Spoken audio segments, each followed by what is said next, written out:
Welcome. You're listening to the Leading Hope Podcast. My name is VJ Williams, here with my friend and pastor, Kevin Jack. Thank you for joining us, taking time out of your day to become a better leader. If you're new, we release a new episode every Wednesday. We'd love for you to subscribe on your favorite podcast platform.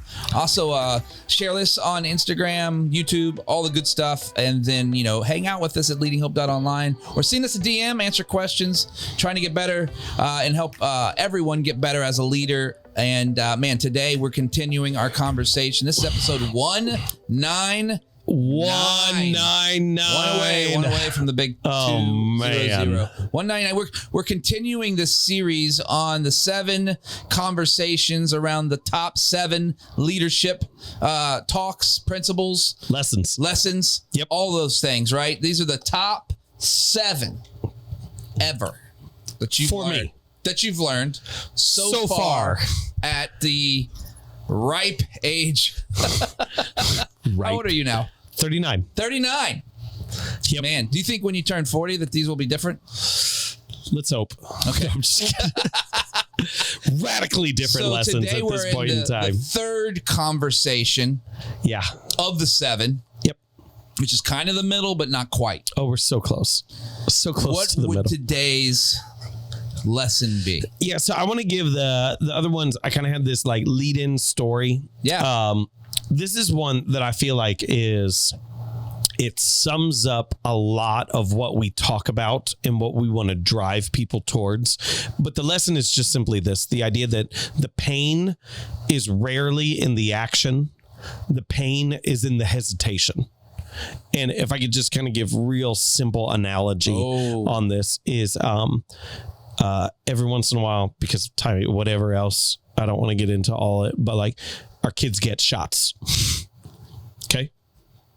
Kids had to go to the doctor. Yep. Get a shot. As soon as they know that's what's happening, life is awful. Yeah. Like the second that they find out, there is, and I would also say for kids now going through this, the crying and screaming is worse in the moment that they find out and the drive to the doctor than it is always in the application of the shot itself. Yeah. And every single kid, every single time, even the kids who know this, like they get done getting the shot and I look at them and it's like, was that such a big deal? What hurt? Was it that big of a deal? No. Yeah. And I just have found that is the reality for most of leadership, that the pain is in the hesitation. Yeah. It is not actually in the action. Yeah. And most of the pain that we experienced, most of the difficulty that we faced is more things that we have created in our head of how awful it's going to be. If I could share, I've had to at this point in time let a couple people go. I take no delight in this process. It's awful. Like, could I just acknowledge that? Like, I hate it whatsoever. The lead in, how I make it bigger in my head is worse than the conversation itself. Absolutely. The conversation is no fun. Right. Just to acknowledge again, I take no delight in that process. That's awful. I feel like I have failed that person in many ways. The fact that we're at that point. Yeah. But the buildup is worse than the conversation itself. And I am just like my kids getting a shot. I get done with it. I was like, well, it wasn't great. Right. I didn't like it, but was it that big of a deal? It wasn't as big of a deal as I've made it. Yeah. I mean, it's the same as getting on the roller coaster, right? Like the line. You know what I mean? I hate to use that as an analogy because I still bypass many of the roller coasters. Yeah. You want to do that? Nope. It's the same concept. I mean, we can talk about pain or anxiety, not one and the same, but in this scenario. So what's it's the same thing, like, you know what I mean? Public speaking. A lot of people have, there's a lot more people that fear that than I've ever seen, like really, really fear it. Like won't do it. You talk about like Jerry Seinfeld's classic thing it's great. He says like people's number one fear is public speaking. Think about everybody's naked in the audience. The number 2 fear is death, which means you would rather be in the casket than the person giving the eulogy. Yeah. That's hilarious. I mean, but true though. Like, so Well, we know this. It happens all the time in a number of things that we do, whether it's in our job duties, our tasks, our strategies, processes, systems, conversations that need to be had, relationships. What's the fix? What's the lesson? Oh, I don't. I think the issue on this one is there's no fix other than action. Yeah. And so there's you win in your head before you win in the action, right? Like, but there's no. I mean, I think it goes back to the classic thing of like how many people. I was literally from a friend earlier today. He said, church is a lot like the gym. When it comes time around to go to church, I don't always want to go. Sometimes I'm busy. I've got other things. I'm always glad that I went. Yeah. So I feel the same way about the gym. And I've like in my own life, one of the things that I just kind of, as I was working to make exercise a habit, like a non-negotiable, is when I was first trying to build the habit into my life, I would be like, oh, today's the day I've got to go work out. And it just hang over my head all day. And I'd be like, I'll do it in the morning. Now I'll sleep in. I can get it later today. All day I'd be like negotiating with myself back and forth as to whether or not I'd go. Sometimes like dinner would hit and I'd be like, oh, I feel terrible about myself that I haven't gone yet at this point in time because I don't have much time left. And to go, why did I go through so much agony? Yeah. Like, why did I go through so much, like to put a little bit of effort for a little bit of time? And to go, the pain in all of that was in trying to decide whether I was going to do it or not. I would have experienced less pain and frustration by just acting than trying to weigh out whether or not I should. But I think that's exactly what it is. But the fight is not like it's the decision. But I think the tricky thing on this is there's like, seriously, like there's no magic bullet around it. Other than just to act. Yeah. And people consistently, they get held up by things they know they should be a part of, things they know they should be acting on. And they're actually making their life harder due to their procrastination. Yeah. Yeah, like we talked, this kind of comes back to, I think why this is such a... But millions of people suffer from this. Well, I would say everyone does. Yeah, but I mean, like hardcore cases. I mean, look at all the statistics of all the things that we see in our in the world that are negatively affecting society and humans. Yep. It's all based on some of these things. I earlier, so two just examples are and one of this I should have known better. I'm starting to take doctorate classes. Yeah, you are. Now, yeah, I am. Yeah, you are. Fun story for the podcast viewing audience. Recently, VJ and I were on a flight together. Yeah. And right before the flight was about to take off, someone stood up and said, Are there any medical professionals on the plane? Yep. Any nurses, EMTs? Yep. Any doctors? Yep. Leaned over to V. Yep. I'm getting my doctorate. It was not the time for the joke. It was not the right place for the joke. But I laughed. So when I first started, I've got 2 classes that are going on right now. I instantly saw like the syllabus for it and all the work. And I was just like, oh, maybe I've made a really bad decision. Yeah. I have no idea how I'm going to fit this into my life. Right. And I stayed there for about an hour. Mm-hmm. I was just like, I don't think I can do this. And that was a miserable hour. Yeah. And then I was just like, forget it. And one of the things like we had talked about this year, like I said, for this year for me, this is the year of hard things.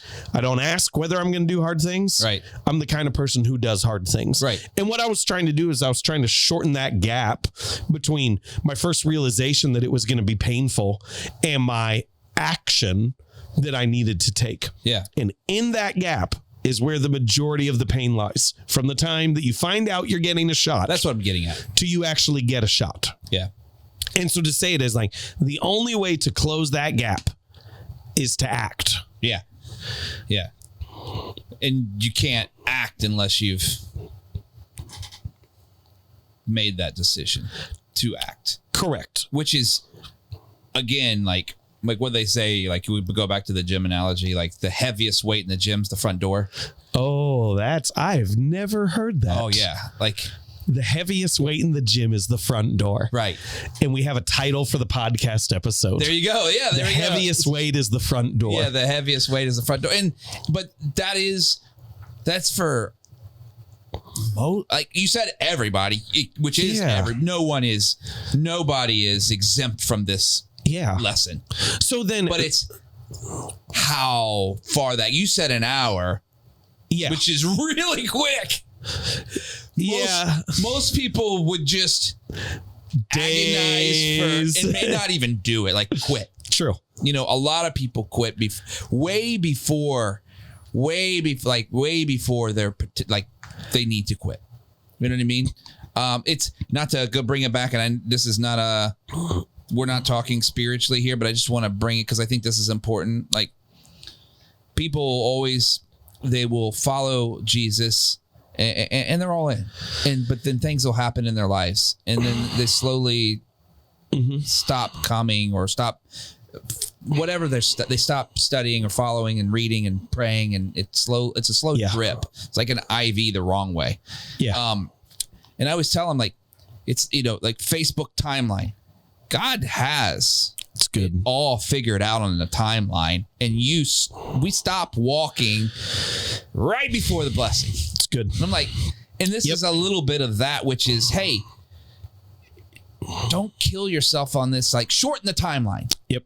How do they do that? How do we do that? How do we shorten? Because I'm telling you, like, this will be, we'll have 7 billion downloads from this episode if you can tell people how to shorten this gap, because it's affecting everybody in our world every day. I think, let me give an example, and then hopefully this will help. Okay. So I have this, I've got issues with my shoulder. Like sometimes look like you got some issues with your salsa dancing too. Sometimes people make fun of me when I worship because like my left arm. Oh yeah, this is good. It's like this. But like my right arm, like it gets stuck about there. You should do that. Yeah. But I've been working on it. And you ready? So like, look at this. Oh wow, yeah. That's a lot better. It is. It's almost than it's been recently. Up and down. I'm pretty excited about it. Should be. Again, still like this guy is way better. I'm sure this is way out of the camera shot and everything else. All right. And so like I couldn't stretch it, and they said that's what it needs. Like your internal rotation, you need to stretch that part of your shoulder. And so I kept trying to stretch it, and it wasn't working. Okay. And then I don't remember the name of the technique. Someone put it in the comments if you can, and then I'll remember. There you go. As in, what happens is that if you can work, so like say it like simply, like if I was sitting on the ground, I could typically move my arm just a little bit. Just a slight angle. Oh, see, Look at how much you got that guy right there. Go ahead, go down. Forget that. See, this guy, not that much. Okay. That's about as good as this guy. Oh, that's solid. This guy, not that much. Okay. It's anyone who's listening. I feel like I could make it go a little more. Anyone who's, well, here's the thing, is the best way to stretch it, I found, researched, is not from pressure to stretch it more. Okay. It's to actually push against a force that is going the opposite direction. Okay. Then when I'm pushing against the force, what takes place is your mind thinks your muscle and ligaments are protected. And so it will allow the muscle that needs stretched to loosen even more. Oh, that's good. Because there's force against it. Yeah. And so it's this piece of saying that, like, if I could equate that to some like gym analogies, like your mind gives up before your body does. Yeah, of course. We find this continuously in all different things. Like your brain is telling you to stop to protect you long before you actually need to stop. Right. And I think what happens is, and I don't know how this works evolutionary, like I'm sure there's some biological pieces in here that are at work that are actually at play. But the sense that when we see pain coming, we immediately are hypersensitive and aware of it. And instead of quickly determining, is this a pain that's good for us or a pain that's bad for us, we just sit and we dwell in it. Yep. And I would just encourage people to say, like, can I be real blunt? Like, oh, yeah. Give yourself 5 seconds. Yeah. To determine if it's good pain or bad pain. Yeah. Give yourself 5. It's not complicated. Don't make it complicated. Yeah. Give yourself 5 seconds to actually make a decision on, is this pain that is better for me in the long run, or is this pain that is worse for me? And if you decide that it's better for you, have no other conversation in your head about it. Yeah. Only act. Yeah. Yep. That's great. I mean, I think that's really helpful, advice and leadership for a number of things. I find it though that, and I don't want to be, I'm not trying to be, negative. Go. It's most people want, even if that was the filter that they run this through, are like, nah, I'm good. I'm not. You know what I mean? Yeah. I'm good. I'm good with where I'm at. Like, this is good enough.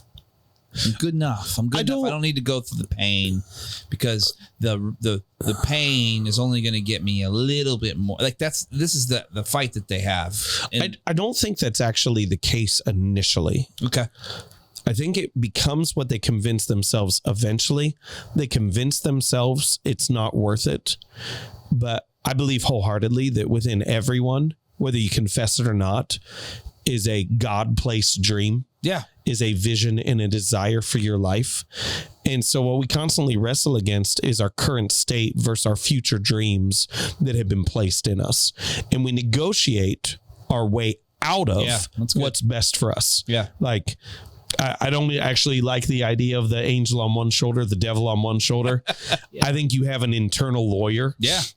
That is trying to keep you from doing things that you weren't meant to do. Yeah. And they're constantly gathering evidence because they don't want you to experience pain. Yeah. And that becomes the limiting factor for you. Yeah, that's good. That's good. Couple more minutes left.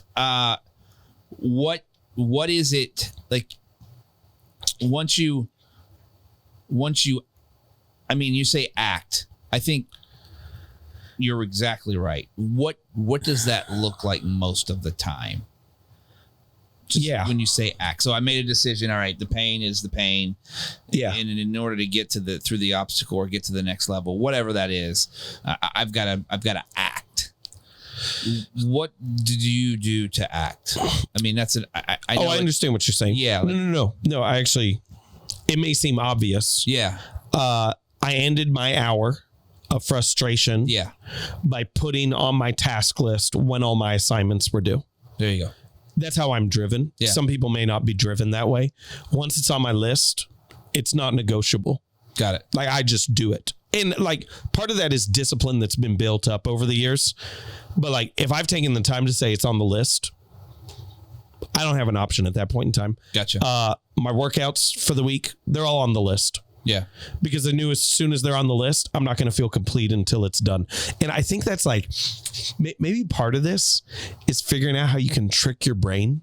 That's where I'm getting at. Because I am achievement focused. Right. Like, I like getting stuff done. Yeah. And as soon as I put it on the list, I feel like a failure if I don't get it done. Yeah. And so now I don't have this internal wrestle of like, am I going to do it? Am I not going to do it? Am I going to stun it? Is this going to hurt? Is it even more?